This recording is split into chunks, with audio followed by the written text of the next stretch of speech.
Meanwhile, Japan's Kyodo News Agency says the highly concentrated plutonium could be used to make up to 50 nuclear bombs. But as Xu reports, it only makes up a small portion of Japan's total nuclear stockpile.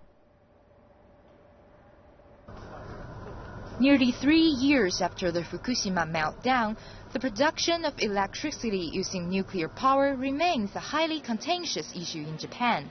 But power generation is only part of the story. The Japan Times reports as of 2012, Japan has a stockpile of more than 45 tons of plutonium. Other media reports have quoted U.S. experts saying that Japan could have the world's largest stockpile of nuclear materials.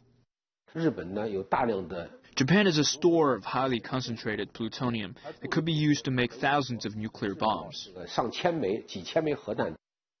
According to the Kyodo News Agency, the U.S. government has been pressing Japan since 2010 to return more than 300 kilograms of plutonium it lent to Japan in the 1960s.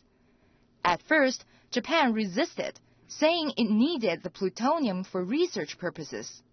Now, the two sides have come to an agreement on the return of the nuclear materials and are expected to sign an accord next month.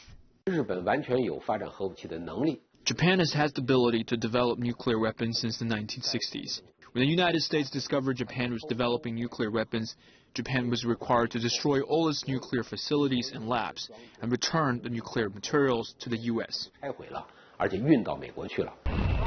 Japan has been a signatory to the Treaty on the Non-Proliferation of Nuclear Weapons since 1970. And before that, it held to the principle of 3 nuclear no's, namely, no possession, no production, and no importing of nuclear weapons. Despite the long-held, high-minded policies, some right-wing politicians in Japan are starting to come out the closet. Ishihara Shintaro, former governor of Tokyo, has several times said that Japan should have its own nuclear weapons program. Xu, CCTV.